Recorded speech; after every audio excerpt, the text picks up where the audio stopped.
Benjamin Sesko has still not made a decision on his future club. So, according to my information and sources into Benjamin Sesko's camp, tell me that the player has still not decided. It's a really important decision for his career, for his life, for his future, and Sesko wants to take his time. It's not going to be a very long time, so we are not talking about deadline day or so, according to my information. But Sesko wants to make a decision in the next days, as soon as possible, when he has 100% clear the destination he wants to follow. It's obviously different stories, different projects. Let's clarify something, guys. On Benjamin Sesko, not in the squad today, because obviously he's gonna leave, he's expected to leave, but 2 clear points. On Newcastle, many of you told me today, Newcastle have sent a bid to Red Bull Leipzig. Newcastle are in direct contact with Red Bull Leipzig since last week. Newcastle told Leipzig last week, not today, not yesterday, not 3 days ago. Last week, if you remember my videos and my content, Newcastle told last week to Red Bull Leipzig that they are prepared to pay what they want. Transfer fee, 75 million euros plus add-ons.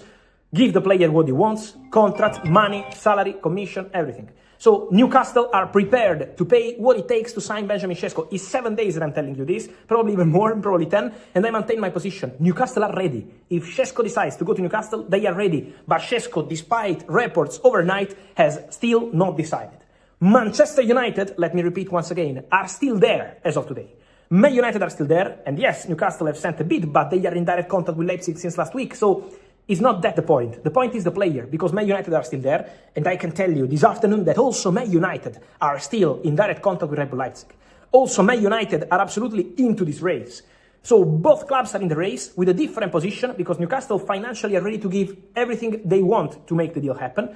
Manchester United are in a different financial position, but still working on a deal. Don't underestimate Manchester United, still there, with the player side, with the player camp, with Red Bull Leipzig, in direct contact with Leipzig, as well as Newcastle. Financially, Newcastle is more ready, for Man United is different, but for sure both clubs are still in the race. And so let's follow the situation. But remember, what makes a difference in this story is what the player wants to do, what the player decides to do. And so this is going to be the crucial point. With Newcastle ready to do whatever it takes to sign Sesko, but Man United still in the conversation. Then guys, and in a minute we will talk about the Benjamin Sesko situation. Goalkeeper, it's a possibility. It's not something guaranteed, but it's a possibility. With older options, experience options, just to say, for one of the best goalkeepers in the world, like Eddie Martinez, but very difficult because Aston Villa already turned down 2 approaches.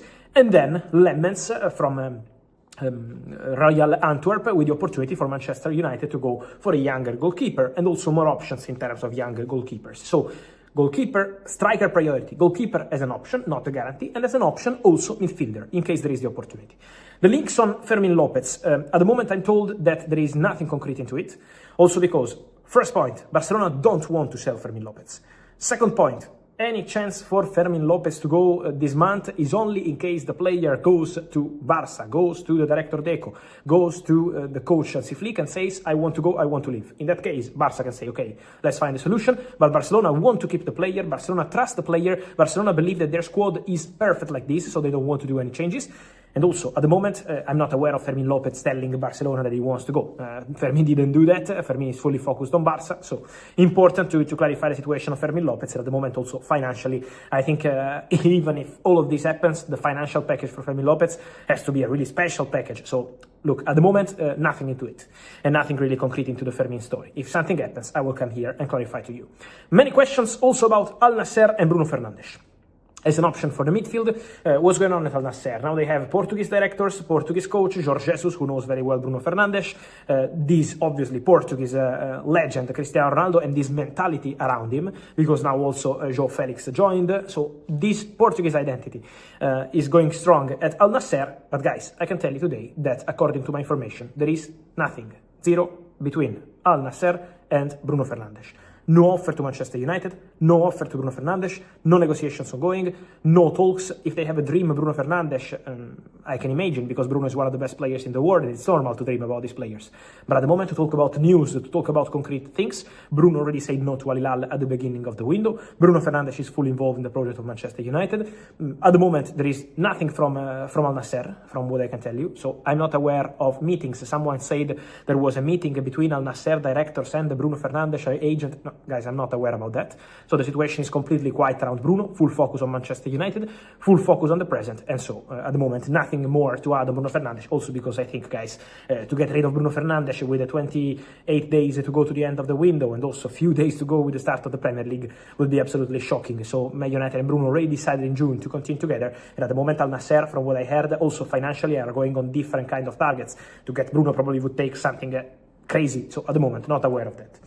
Wanted to ask you guys, wanted to update, you guys, also the situation of Benjamin Sesko. I'm receiving many questions. As I told you earlier today, Newcastle sent a bid. There is a negotiation ongoing with Red Bull Leipzig. Newcastle are ready to pay what it takes to Red Bull Leipzig. I know there is a lot of talk about the bids, guys. Accepted, rejected, bid done, bid sent. I repeat what I told you earlier. This depends on Sesko.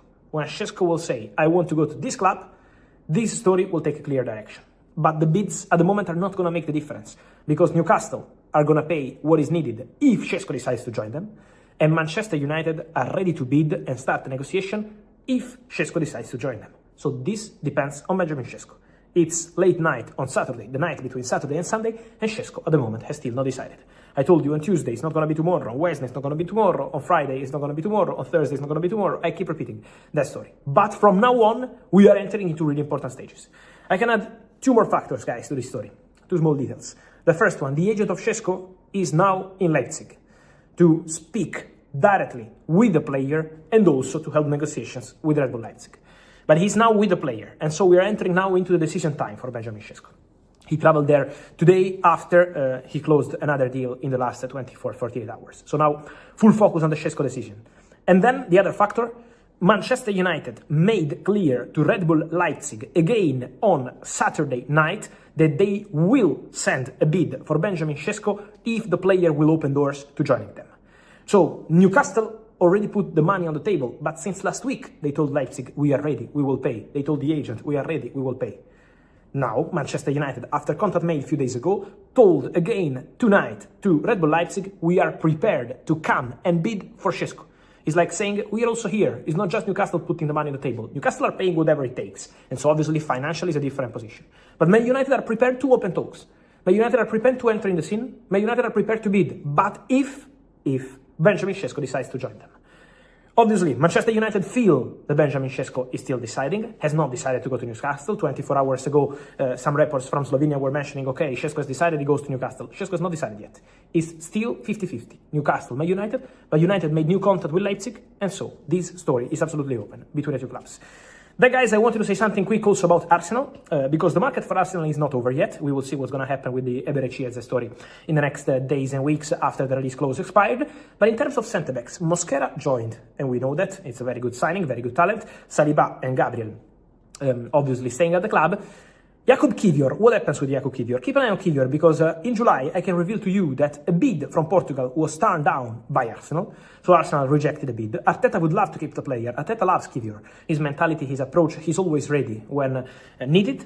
But at the same time, let's see what happens this month with the player. Because if the player will ask to go, this situation could change. Arsenal would love to keep him. Arteta would love to keep him. Let's see what happens if the player decides to change. In that case, Arsenal could bring in a new defender, probably left-footed, to help as a centre-back, as a left-back when needed. Also, the Zinchenko situation is one to watch. So we will be following this one, for sure. And so, guys, let me know your thoughts on all these stories on Bruno Fernandes, Benjamin Sesko, Fermin Lopez, and more. I wait for your opinion, guys. In comments, like this video, turn on the notification bell, subscribe to the channel. See you soon. Man, whatever it takes to sign Sesko, but Man United still in the conversation.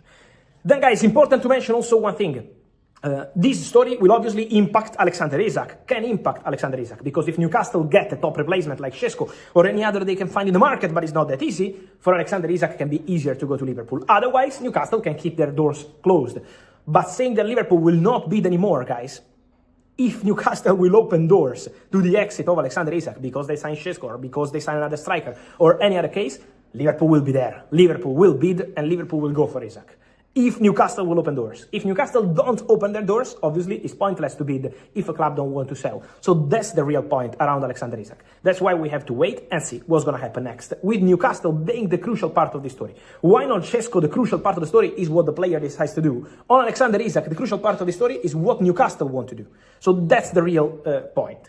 Then, guys, just to complete, Xavi Simons, exclusive story from the morning, not in the squad with Red Bull Leipzig today. Why? Because I sent you last night, I told you in the video, last night. He's sending messages. And so deleting Red Bull Leipzig from his bio on Instagram, it's a transfer message. Not in the squad today, no injury, it's a transfer message. Xavi Simons wants to go to Chelsea. I told you, get ready because he's going to send some messages. Well, here you have the messages. The player is not with the squad and the player wants to go to Chelsea. So the negotiation continues for Xavi Simons to go to Chelsea. And then, guys, we will follow also the next steps of this story, but obviously for Chelsea to offload players is important, and now also Armando Broja, we said about Mark Guiu to Sunderland, and more. So that's going to be an important part of the story. I wanted to finish with another Liverpool link story, striker Darwin Núñez. For Darwin Núñez, guys, Al Hilal are absolutely still in conversations. I mentioned to you Saudi clubs and Al Hilal already at the start of the window. Al Hilal are still there. From what I heard, there was a direct contact between Al Hilal and Darwin Núñez in the last 24 hours. Al Hilal informed Darwin Núñez of their interest, presented their vision, their project, what the coach wants to do. So Al Hilal made clear their interest to Darwin Núñez. Now, let's see what's going to happen in conversations with Liverpool. I'm told there is still no bid, so we have to wait when Al Hilal will bid. But the first step they made was on player side. Now, Darwin Núñez is fully aware of Al Hilal interest. It will depend on the player, the salary, what he wants to do, Liverpool transfer fee. So there is still work to do. It's not a deal that is happening today. But Darwin Núñez and Al Hilal is a story to watch this summer for sure, because they are absolutely into the conversations.